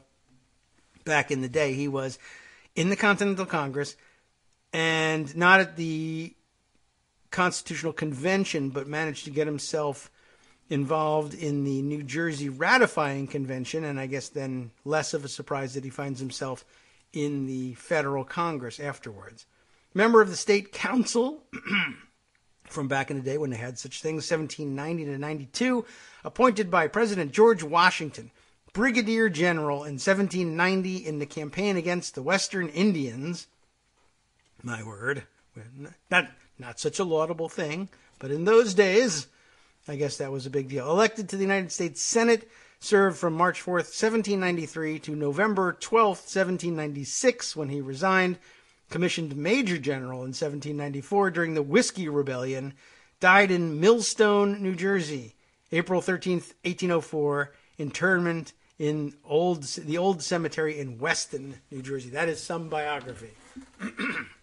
Really rather amazing. So, Yeah, there were a lot of them. Let's see. Theodore was, I guess, next. A senator, as an anti-Jacksonian senator in the 21st through 23rd Congresses, 1829 through 1834. And then, of course, Frederick Theodore, a senator also from New Jersey, as a Republican, the first of them elected that way, elected in 1865 and serving through 1876. Then, I guess, succeeded later, but not directly, by his son Joseph Sherman Frelinghuysen, also a Republican, serving in the Senate from 1917 to 1922. And then perhaps one of the, well, I guess two of the longer gaps in the modern era. It wasn't until from 1922 to 1953, no Frelinghuysen's. Amazing. So let's see, I guess all the way from the start here, we're talking about, there are bigger gaps than that, I guess. So there's a Frelinghuysen in the Continental Congress, the Third Congress, and the Fourth Congress. And then, okay, so there's no Frelinghuysen's in the 5th through 20th Congresses. That's a lot. Then again in the 21st, 22nd, 23rd Congress. And then another gap, I guess, between the 23rd and the 39th Congress, when Frederick Theodore Frelinghuysen comes to the Senate. The 39th through the 44th Congress. His son doesn't show up until the 65th Congress in 1917, all the way from 1876 to 1917. No Frelinghuysen's. What a tragedy. 1917 through 22, Joseph Sherman is there. And then a gap until 1953, when Peter Hood Ballantine Frelinghuysen Jr. shows up as a representative, not a senator. A step back for the Frelinghuysen's. Elected to the 83rd Congress and serving to the 93rd Congress in 1974. And then it wasn't until 1995, 20 years later, that Rodney Frelinghuysen showed up. So these guys wait a good long time sometimes before they show up. They don't succeed their fathers directly. And I guess that's what has kept us from thinking that they've been too dominant a political dynasty. And I guess just working lately as representatives from New Jersey, that's not a super powerful position. But it looks like Rodney might be the longest serving of the Frelinghuysen's, too, which is really something. Peter was there for 20 years. Rodney elected to the 104th Congress and currently serving the 115th. So in his 11th Congress, that means he's got the record. So take that, Major General Frederick Frelinghuysen. Ha-ha. Well, okay, that was a little bit more illustrious a career, I would say. All right, now back to modern news, because as fascinating as that is, I suppose you'd want to hear about some of the things that happened in the news more recently. Now, up at the beginning of the show, the top of the show, we were talking a little bit about the craziness of the porn star non-disclosure agreements. And it may be that 2 is the number of porn stars who have actually been paid off by the racist perv Trump, as Bill puts it. And I think maybe the third one, though we have learned about her encounter with Trump, she might not have been paid by him. So we might technically be correct there, Bill, and that's good news for you. Armando says that the third woman might not actually have a non-disclosure agreement with him, although then he was checking it all out. I think we have Stormy Daniels was number 1, Jessica Drake number 2, and the third woman is named Alana Evans. Although Armando says, I heard she hadn't signed an NDA. Jessica Drake, you might recall, I mean, I don't know how many people recall this, but she was one of his accusers during the campaign. And she told the story, it wasn't the most awful story I'd ever heard, I must say, as far as the various abuses of which he's been accused. But he was just basically pestering, hectoring, and bothering all the women who were at this golf tournament, essentially. But I don't know if you remember the story. This was a golf tournament we've discussed before. And I knew about Stormy Daniels and these other women being there because it was the, what do they call it? American Century Classic or something. I don't know how classic it really was. It was 2006 in Lake Tahoe. And it's notable for me, not just because we got these fantastic pictures of, by the way, Trump is sporting some like really serious plastic surgery eyes at that point. And if you take a look at any of the pictures of him with Stormy Daniels from that event, you'll see what I'm talking about. But the stories were out during the campaign, both from involving Daniels and Jessica Drake, that essentially it was a celebrity golf tournament that Trump went to. And, you know, you hang around, you play, and it's mostly celebrity athletes, but also some other celebrities from television and movies or whatever. You know, play golf, whatever. I guess this one adult film production company that's called Wicked Pictures, apparently, was there as a sponsor, I guess, of the event. And they brought some of their stars. I imagine just the women stars to the golf tournament. There were very few women playing in the golf tournament, as it turns out. There was at least one that I know of. Brandi Chastain played in this tournament. And by the way, came in about 6 strokes behind Donald Trump over 3 days. So I thought that was pretty interesting. It's not particularly. He would get all upset about it because she's a woman and he's a sexist.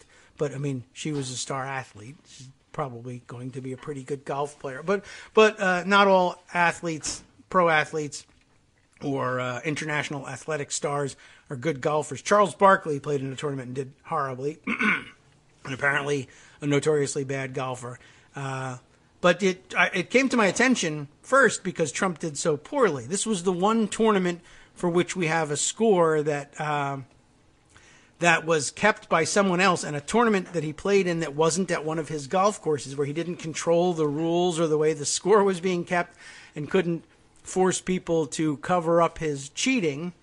And there was money involved, too. Although he was playing as an amateur, and amateurs didn't win prize money, these other celebrities, because I guess they were professional athletes, it didn't bother them that they were playing for prize money. I don't really know whether they kept the prize money or whether they donated it to charity or something. It wasn't like a huge check or anything. But the scores are online. And I recall finding it during the campaign and sharing it with you. It was a 3-round tournament, and unfortunately they did Stableford scoring for that, which makes it a little bit difficult to tell exactly how he did from day to day. But they did keep stroke totals, and he came in 55 strokes behind the eventual winner, which over 3 days is something like a stroke a hole. It's 18 plus strokes every day on average behind the winner.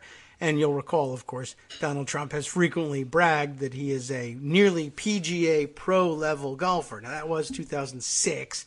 And I suppose you could have improved considerably if you're an avid player over the past 10 plus years.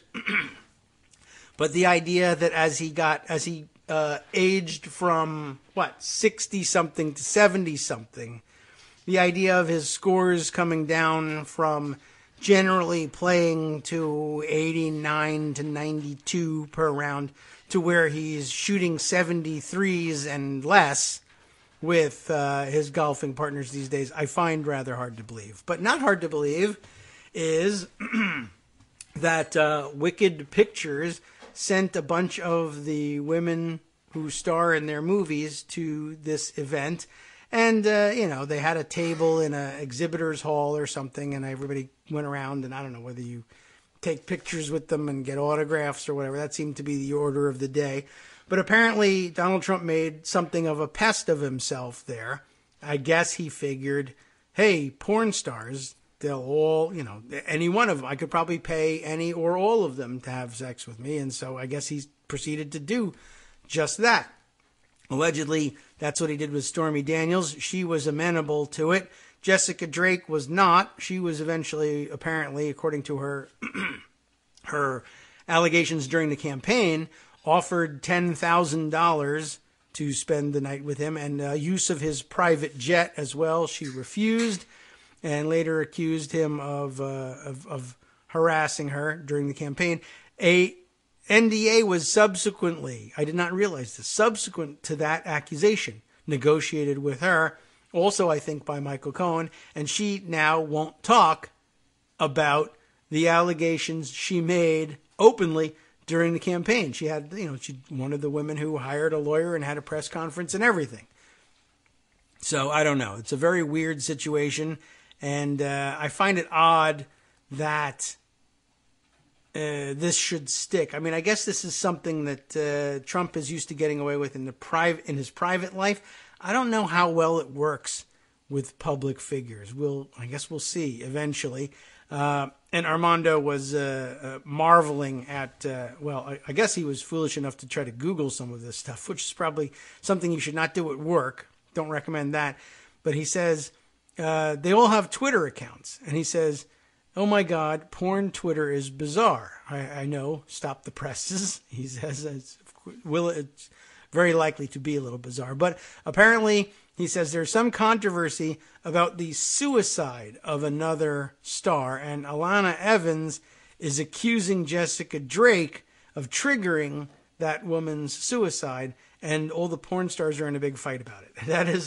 That does sound rather tempting as a subject to cover, but I probably won't do it. But I'd be curious to straighten some of that stuff out. That is a little unusual, but it doesn't help their credibility any, I'm sure.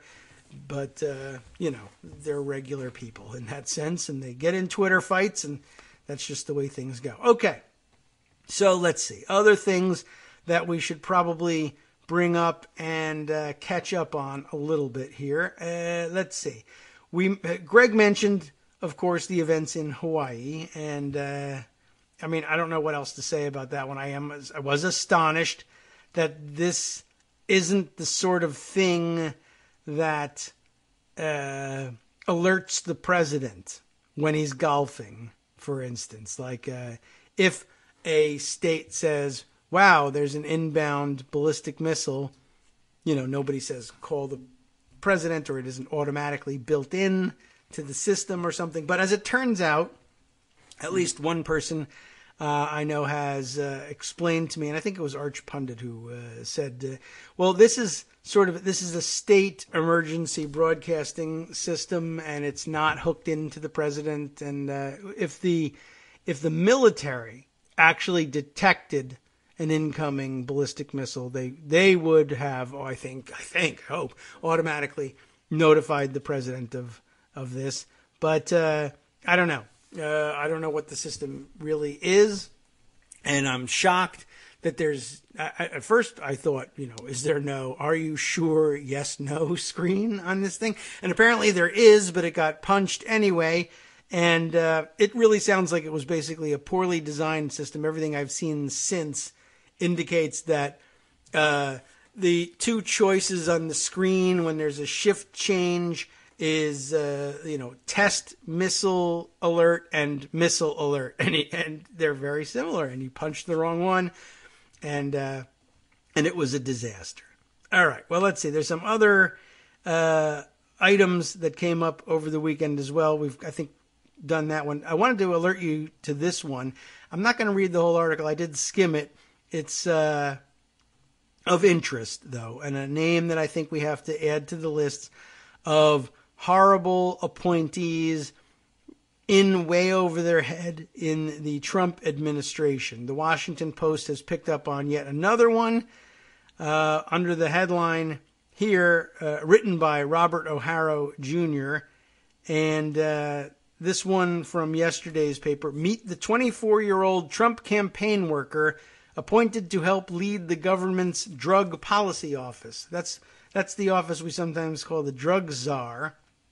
And there's a picture here, or I guess a video, of this guy at, I don't know where, maybe is it the convention or something, and just with a bunch of college kids dressed up in their stupid suits with their Trump hats on, looking about as irresponsible as could be imagined.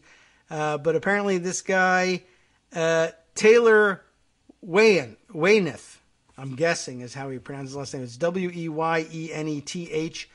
And another story of a guy who has basically no qualifications whatsoever. And, who finds himself having stumbled into this high-ranking position. Now, I don't think he was appointed directly to this high position. I think he was appointed to a relatively low to mid-level position. But apparently he's got a little bit of resume inflation problem as well, as many people in the Trump administration actually do. And through resignations and the failure to fill higher-ranking positions in the Office of National Drug Control Policy, and the various statutes to control who will become acting directors in the absence of permanent directors, he's risen to this very high level. And it's a rather extensive article, but rather surprising again. And this guy it will surprise you as well. He came in with zero experience. I believe that his only job since graduating from college was working on the Trump campaign. And then they put him into I guess he began as not a political appointee, but he was hired into, I don't know whether he was hired directly into the Office of National Drug Control Policy or not, but just a basic, civil servant job that he was rewarded with. Oh, at the Treasury Department, it says. GS-11 at the Treasury Department. Those of you who are federal employees will recognize what that means. GS, General Schedule 11, just your basic civil servant type position. Although, remember, this is his first actual job out of college besides working on the Trump campaign. GS-11, the salary range starts at $66,510. Not bad for a kid who's done nothing or next to nothing. And just sort of an interesting situation that he found himself in, and has stumbled up the ladder to the point where, what do they call him now? I don't know what his current job description is. That's probably up at the top of the article, and I have scrolled all the way down. So strangely organized, this article, to be honest. But let's see. So it begins by saying in May 2016, Taylor Weyneth was an undergraduate at St. John's University in New York, a legal studies student and fraternity member, important to note, who organized a golf tournament and other events to raise money for veterans and their families. Less than a year later, at 23, he was a political appointee and rising star of the Office of National Drug Control Policy, the White House office responsible for coordinating the federal government's multi-billion-dollar anti-drug initiatives and supporting President Trump's effort to curb the opioid epidemic. And then he rose to become Deputy Chief of Staff at the ONDCP. Pretty amazing, to be honest. And, of course, probably has no anti-drug experience, though it's possible he's got some drug experience. Anyway, if you were ever wondering why no progress whatsoever has been made on the opioid campaign, that's probably part of the answer right there. Let's see. A few other... I just wanted to sort of enter his name on the record and put him in the file of the many, many political appointees and other high-ranking administration officials who have no qualifications for anything whatsoever. Let's see. We are coming up on our final break before our last segment here. And a few other things that I wanted to add to the record. There's still more writing, by the way, about the risks of Kaspersky antivirus. This just never stops. It's making me feel worse and worse every time I I see another entry in all of this. A headline piece here from Finance News at yahoo.com. Very high level of confidence. Russia used Kaspersky software for devastating NSA leaks. That does not inspire confidence. Perhaps we'll explore some of that. And we'll check in on what Devin Nunes is up to these days. He's been pulling some legislative tricks behind closed doors. We'll tell you all about that and more after this last break.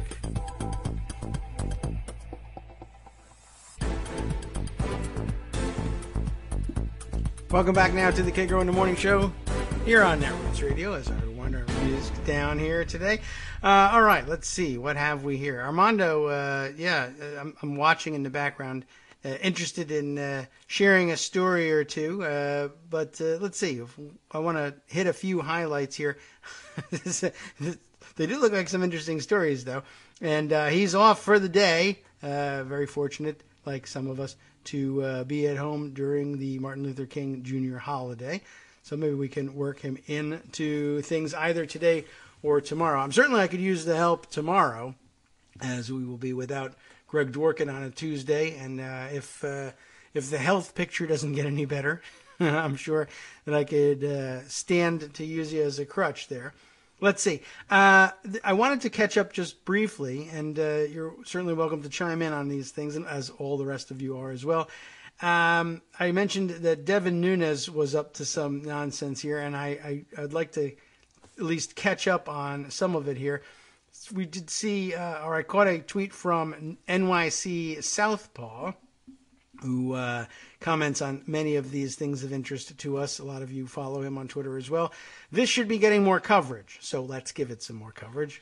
He says, in my opinion, Devin, the anti-unmasking guy, Nunes, remember that he was so upset about the unmasking that was going on over at NSA with respect to figures in the Trump campaign who ended up surveilled because they were speaking to targets of FISA warrants. Well, at any rate, the unmasking guy apparently has written a bill, believe it or not, he's done some work, to give Jeff Sessions unreviewable authority to unmask any U.S. person in criminal proceedings against him or her.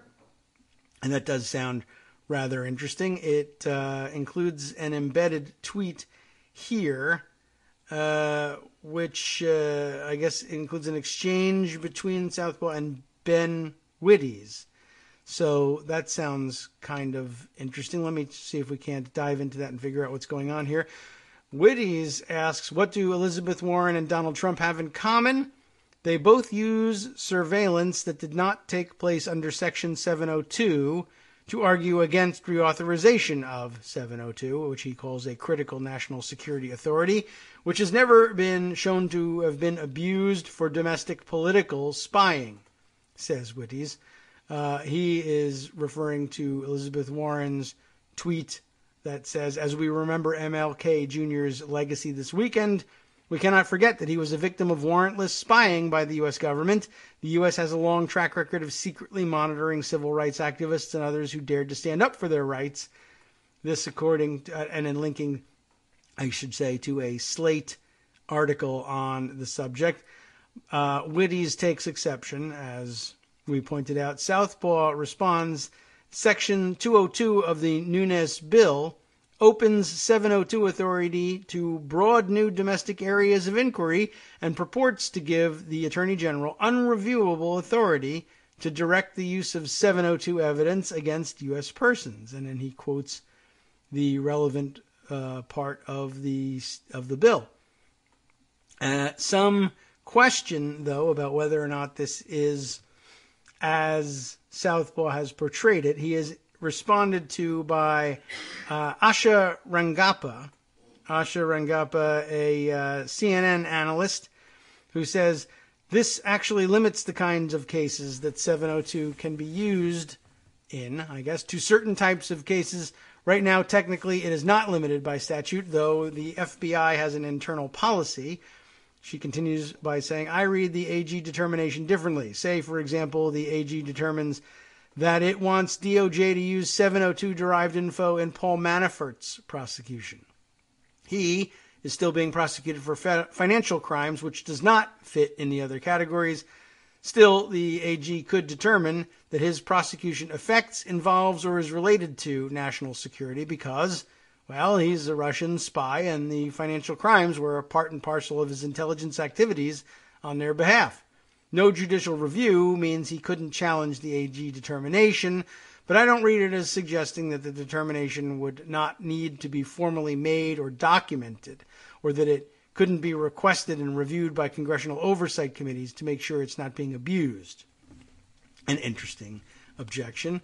Southpaw responding, I read existing laws requiring FBI to maintain its rule. That would be in 50 U.S. Code 1801, the definition of minimization procedures, and placing the use of 702 info for prosecution substantially under court supervision. The amendment, it seems to me, attempts to carve out a new space, enumerated criminal categories, and the Attorney General's broad discretion, where this info could be used against U.S. persons without much ability for them to challenge it in court, an ability they previously had. Of course, there'd still be congressional oversight, so I think we're mostly in agreement on the bill's effects. I would, in your example, want to preserve Manafort's lawyer's ability to try to exclude 702 info by making arguments, as it says, under 50 U.S. Code 1806. So things are getting a little technical here. I will have to find, or try to find, a more digestible article or write-up on the subject to find out exactly what it is Nunes is up to. But again, just another alarm bell, I think, that we probably ought to ring. If Devin Nunes thinks that he's going to slip in any, really at this point, authorizing any special powers for this particular Attorney General is troubling and worrisome, to be sure. But if it has anything to do with unmasking, it definitely requires a second look. Devin Nunes isn't a guy who should be able to write the book in this area of law. So put that on the list as well for something we need to check up on and try and find something on. Armando sends me something here. Was this related to this or just, let's see, Harvard Law Review on Twitter. Let's take a look. Harvard Law Review on Twitter. Tweets aren't law, even when issued by real Donald Trump. Here's the first scholarly account of why tweets lack the legal status of formal presidential directives. Okay, somebody had to write it up, I guess. One of the reasons probably that tweets lack the legal status of formal presidential directives is, they're not formal presidential directives. But Trump, of course, likes to declare that his things are somehow legally binding and important and everyone should pay attention to. Okay, so it's not directly related, but an interesting area of inquiry nonetheless. We'll put that away for perhaps a future date. Let's see. A few other things that definitely require some review as well. Let's see. I'm wondering whether we should follow up on the Kaspersky story and just share that. And then there was also a very good review from NBC News over the weekend of Trump's history of breaking decorum, as they put it, with remarks on race and ethnicity, as if you didn't already know that he was a racist. But I thought it would be a good thing to remind you, because at this point you may have forgotten one or two instances of his racism. It's easy to do. There have been so many. Vivian Salama had put these together for NBC News last week. A career intelligence analyst. This had some really interesting things that I hadn't heard before. And this anecdote that starts this off was all the rage on Friday. People were sharing this all over the place, and it was rather astounding. But a new instance for the record here. A career intelligence analyst who is an expert in hostage policy, stood before President Donald Trump in the Oval Office last fall to brief him on the impending release of a family long held in Pakistan under uncertain circumstances. It was her first time meeting with the president, and when she was done briefing, he had a question for her. You ready for what he asks her?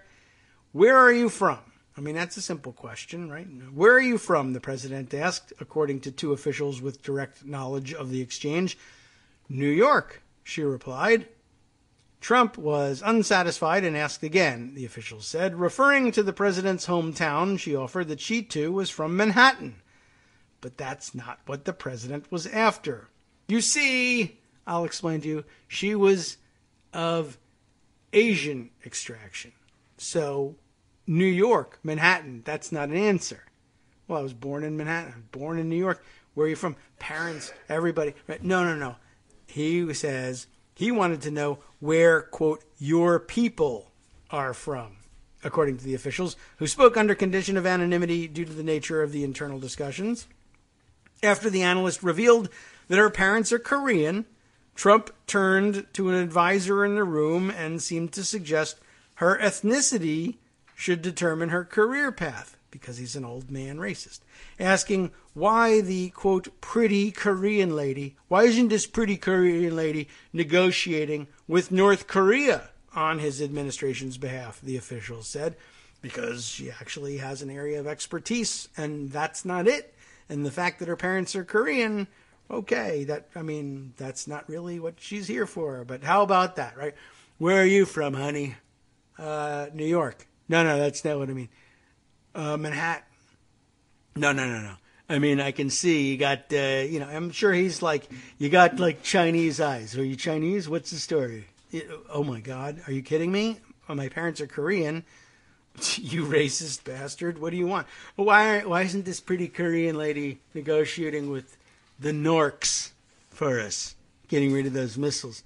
Rocket Man. Can you imagine having to sit there through that? He's your boss. You got to sit through it. The exchange was disclosed to NBC News amid backlash from reports that Trump used the phrase, the S-hole countries, in referring to African nations, and questioned why the U.S. should allow in more people from Haiti, reviving charges he's racist, proving charges he's racist, and point of fact, but NBC News, they got to tiptoe around it. Although the White House did not initially deny the remark, Trump on Friday claimed he had not made the disparaging comments during a Thursday meeting on immigration with lawmakers. The president tweeted out that he did not say anything derogatory about Haitians and never said, quote, take them out. And it wasn't like, take out all the Haitians. I want to nuke Haiti. It's take them out of the bill. Why should we have special consideration for Haitian immigrants in any immigration deal? However, Illinois Senator Dick Durbin, a Democrat who was present at the meeting, I wish he was president at the meeting, but he was just present, confirmed the vile phrase was used repeatedly when Trump was referring to Africa. A source close to the president told NBC News he frequently uses that kind of language and added that those around Trump frequently tell him he should not. You can't tell me what to do, damn it. Of course, we know there's plenty of stories that there's hours and hours of him using this kind of language in outtakes of The Apprentice, which, by the way, is NBC. Even if it's not under their direct control anymore. Would like to get a hold of some of that, but apparently we're not going to be able to get that. This stuff we can get, but we can't get the Apprentice tapes. Anyway, so they say, don't use that kind of language. He says, to hell with all of you. I'm going to do it. The officials who told NBC News of the fall exchange between Trump and the intelligence briefer in the Oval Office said the president likely meant no harm with his inquiry. And I'm sure he didn't mean to, looking to harm her per se. It's just he's got no sense of what polite society considers to be tact. Meant no harm, but it raised concern of a lack of cultural sensitivity and decorum. Yes, he has none. The White House, which I guess we could start calling the White Hole at this point. You never can be sure what the name really is. Did not immediately respond to a request for comment about it. NBC News did not interview the briefer for the story. The article withholds her name and agency to protect her privacy, although I don't know.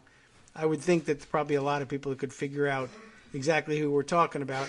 A Korean-American woman from New York who knows about hostage negotiation policy and briefed the president about the people being released from Pakistan.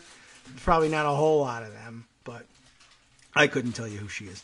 Trump has long been accused by his political rivals of promoting racist attitudes that fueled clashes at some of his campaign rallies in 2016 and emboldened white supremacist groups that viewed Trump's general election win as an opportunity for empowerment, which it was. For years, he suggested that former President Barack Obama was not born in the United States. During the campaign, he suggested that some Mexican immigrants are rapists and bringing crime across the border, and vowed to deport bad hombres, you remember that one, from the U.S.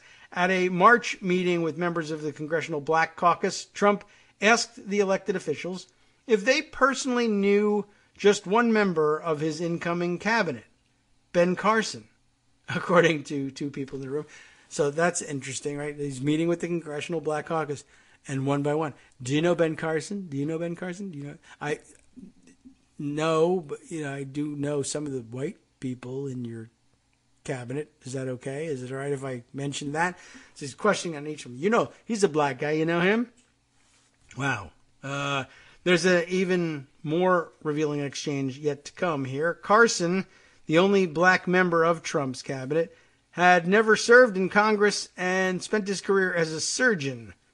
Trump found that surprising that no one said they knew him. The attendees say, well, he's a surgeon and he never was in Congress, but he's a black guy. That's the important part. You don't know all black guys? You don't all know each other? That's weird.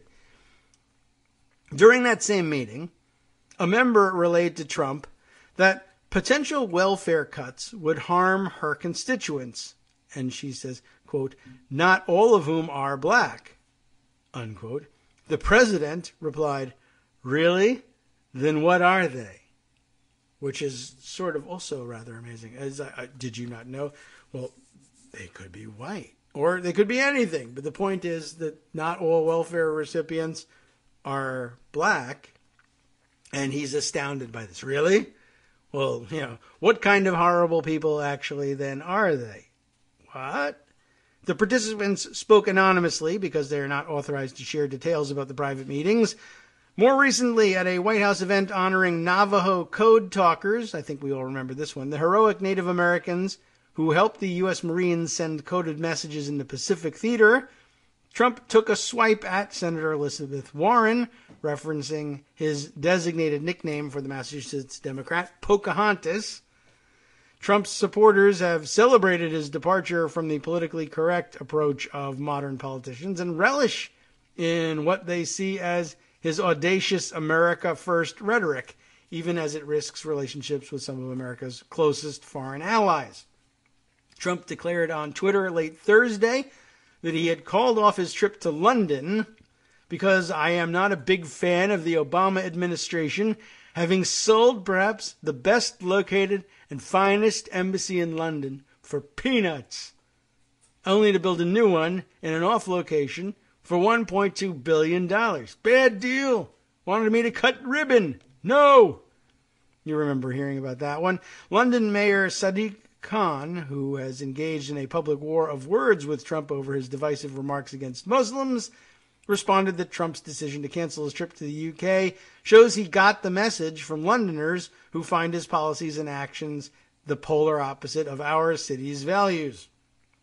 Trump's tweets and comments in presumably private meetings are increasingly coming back to haunt him and shaking up an administration fraught with controversy. Already, the top U.S. diplomat in Haiti has been summoned to explain Trump's remarks in Thursday's meetings to Haiti's president. The UN Human Rights Office has also lashed out at Trump's comments on Africa, calling them shocking and shameful. If confirmed, you see. They're not entirely sure that he said. There's a correction in here. Let's see. Okay. All right. Oh, yeah, I guess originally the question about Ben Carson, they thought was, do you know Ben Carson? Do you know of Ben Carson? But actually, no. He was actually asking them, do you know him personally? Which is actually kind of dumber. I don't know if I would say worse, just dumber in general. But anyway, an excellent roundup and some good new data points in his foolishness. That story about welfare recipients, rather amazing. And gosh, the first anecdote. Why isn't this pretty Korean lady doing this? That is, well, not surprising, but still disheartening to keep hearing these stories. Okay, let's see.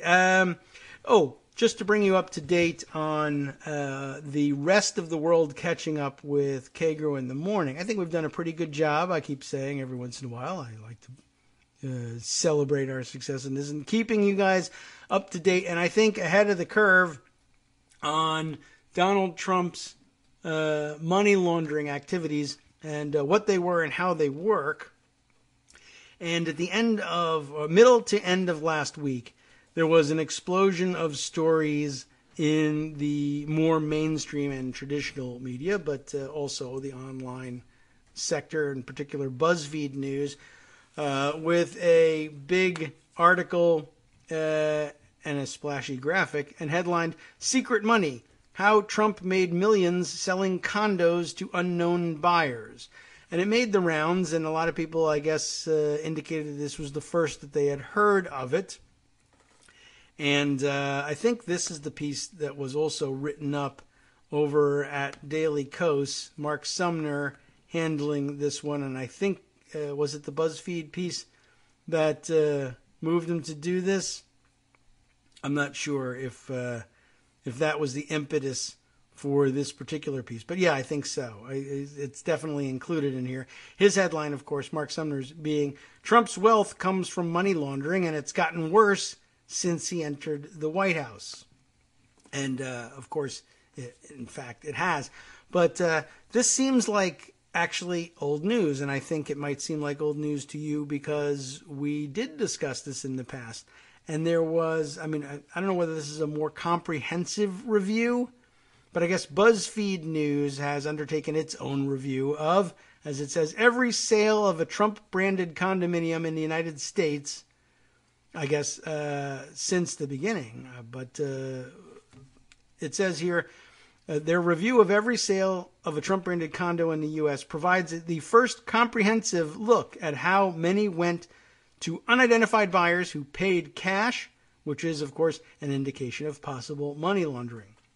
We did hear about this some months ago, I believe, so I don't know whether there's anything new here or this is just sort of being discovered, or perhaps their comprehensive review now being finished.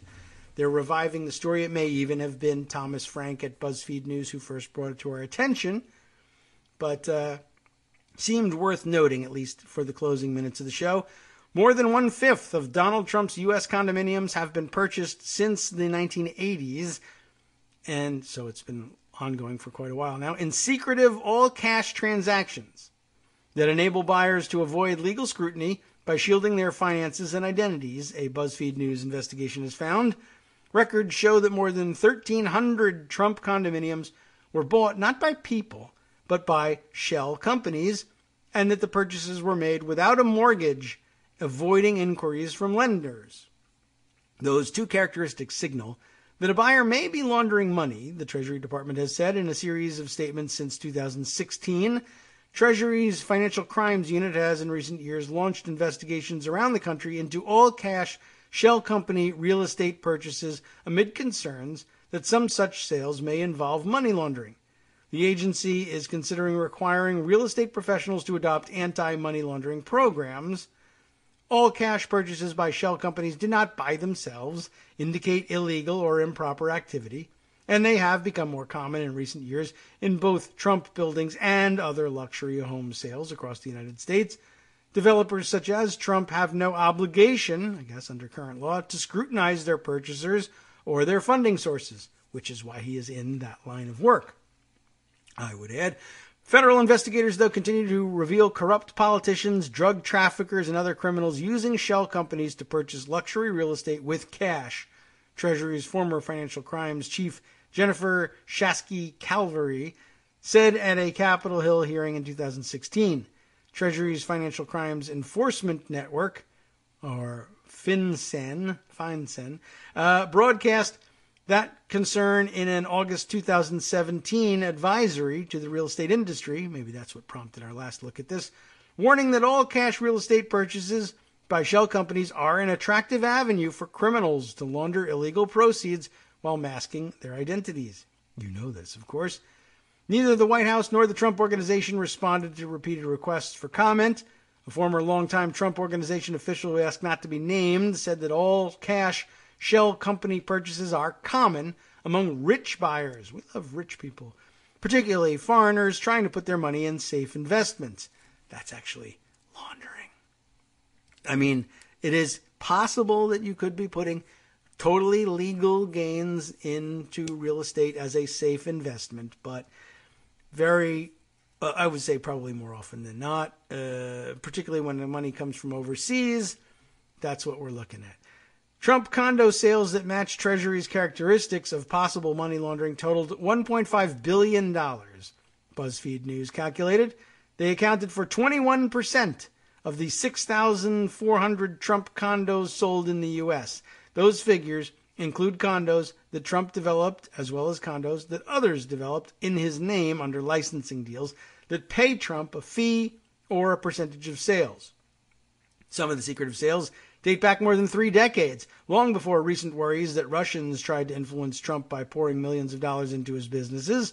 But a months-long BuzzFeed News examination of every Trump condo sale in the U.S. shows that such sales surged in the late 2000s and early 2010s, when some Trump businesses were in financial trouble, and when Donald Trump Jr. made his now famous remark about the Trump Organization seeing a lot of money pouring in from Russia. It was Jr. there, so wrong voice. The surge was driven by the opening of 11 Trump condo buildings between 2008 and 2010, as Trump shifted his real estate business from developing high-rises to licensing them. 9 were Trump licensed, and they drew hundreds of shell companies that paid an average of $1.2 million in cash for a condo. In 6 of the licensed buildings, cash-paying shell companies bought at least a third of the condos, records show. It's not clear how much Trump received from the sale of Trump-licensed condos, but when Trump announced his candidacy in 2015, he said his real estate licensing deals and other brands were worth $3.3 billion. Probably a lie, but okay. At the Trump Soho Hotel condominium in New York, in Manhattan, 77% of the sales were to shell companies that paid cash. 77%. That's Felix Sater's place, by the way. One of the project's Russia-born developers was convicted of money laundering in the 1990s. That's Felix. A pending lawsuit calls Trump Soho a monument to spectacularly corrupt money laundering and tax evasion, though it says in a footnote that there is no evidence that Trump took any part in it or knew of their racketeering. Trump was a minority owner in the project. Ooh, he's a minority, let him know that. Whose developers have denied any impropriety. Hundreds of the secretive Trump condo sales contain additional characteristics that experts warn may also be indicative of money laundering. They are listed herein, and unfortunately we won't have a chance to get to all of them on the air, but just wanted to bring that back to your attention. Yes, I think we alerted you in plenty of time about this story.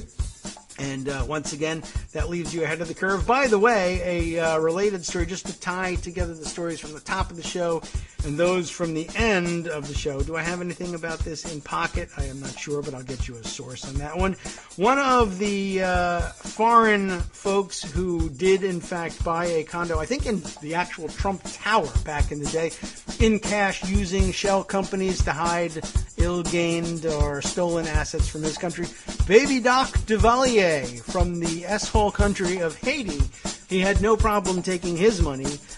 You'd be surprised how many people from S-hole countries he's happy to take S-hole cash from. Well, that's always been the case with that guy. He doesn't care about anything as long as people are paying him some money. All right, time now to hand the microphone over to Justice for his program. Let's see if we can't get a word or two in on what to expect on the West Coast Cookbook and Speakeasy here on Monday. Let's see. The false alarm, of course. Someone butt-dialed 38 minutes of terror in Hawaii. And then on the rest of the menu, the Education Department chooses a firm with ties to Secretary DeVos in a student debt collection deal with bad optics, at the least. A 24-year-old recent college graduate. Oh, yes, the story of our drug policy fellow as well. That and much, much more coming up next. From Daily Kos Radio, on netrootsradio.com. You have been listening to the Kagro in the Morning Show with David Waldman. Oh, look at this story. We'll take this as good news. Mark Zuckerberg lost $3.3 billion in personal wealth after Facebook changed its news feed last week. I didn't notice. I don't know if I necessarily feel so great about that. If I got a slice of that $3.3 billion, I'd feel a lot better about it. Hang on now for Justice to take you on for the rest of the day.